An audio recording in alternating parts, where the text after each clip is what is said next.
episode of yet another beer show. I'm JT. I'm Steve.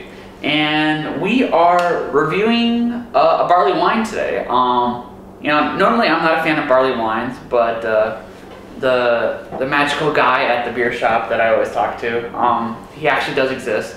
He recommended that he had said that I haven't tried a good barley wine yet. So basically he's recommended one that's called John Barleycorn. I guess it's a play on words. It's by Mad River Brewing out of here in California, and this is actually 2008. So basically, his suggestion was that you have to let it sit like a real wine, and you'll get a nice sweeter flavor. Right. Yeah, that's been my experience with barley wines also. Yeah. I've had some that are brewed, and I buy it, and it's 2009, and I drink it, and it's okay, but it doesn't have the complexity of flavor that I like. But I've had some that are older, 2008, even 2007, and you get that more robust complexity of flavor that you can, just like with a wine. You tasted 2003 Cabernet versus a 2007 Cabernet, and the difference is that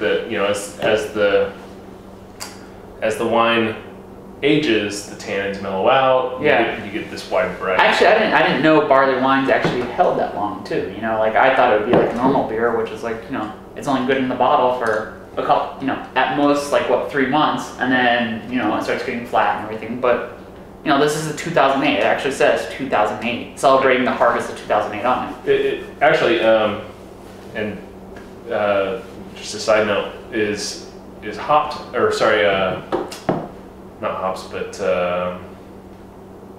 beer malt. There you go. The malt actually does have tannins in it, so if they brew it in a way that extracts a lot of tannins, it would make sense that you would need to let it, age so that those tannins mellow out.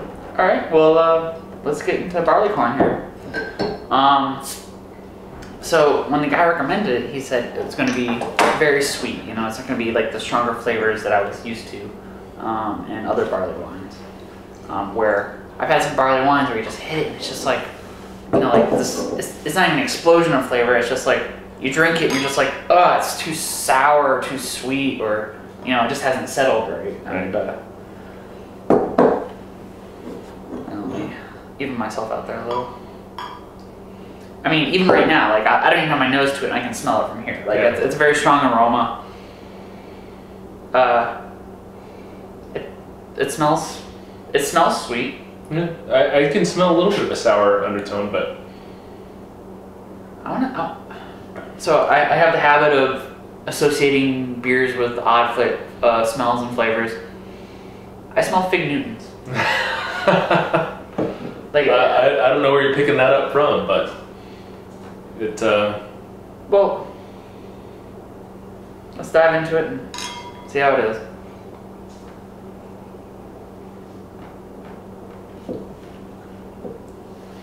Well, very sweet, very malty. Yeah, and actually really good. It doesn't.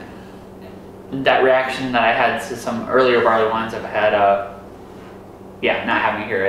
Like I've had the sour face with some barley wines where I'm just like, But no, this is very smooth and just like a very bold flavor. It finishes with a very caramely flavor on the tongue.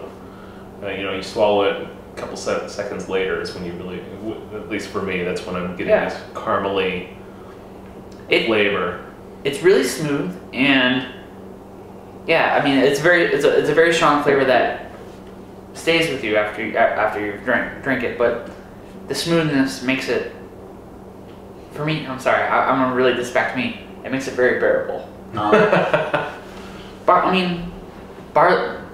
This is actually, I would say, like a very good introduction into barley wines that I wish I had started off on.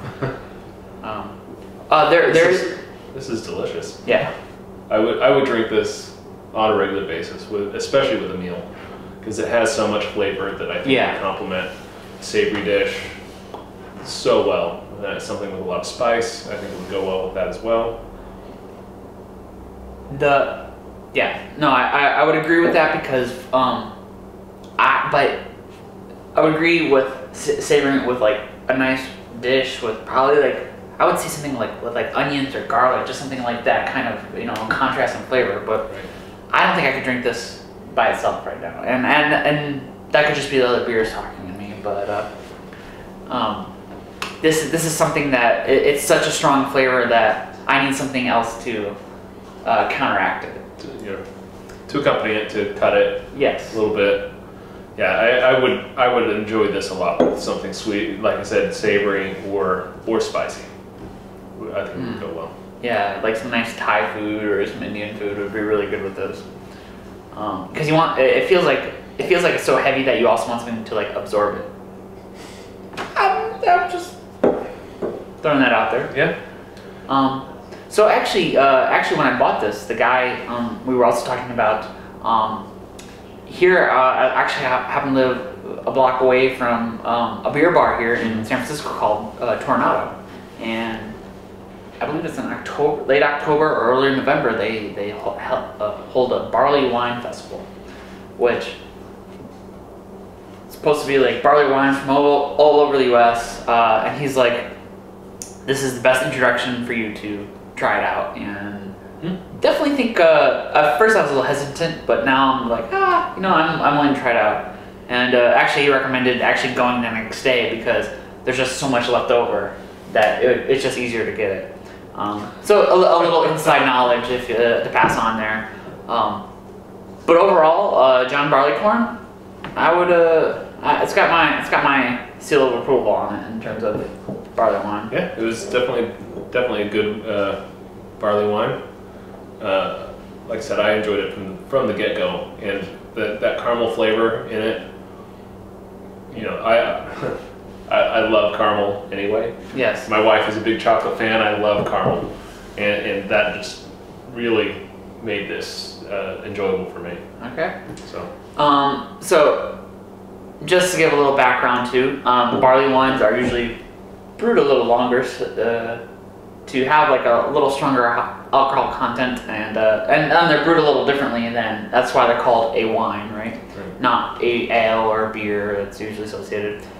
Just for reference, it is a 9.1% alcohol, so it is pretty strong for most ales or beers that you might try. But I'm enjoying it. So, me too.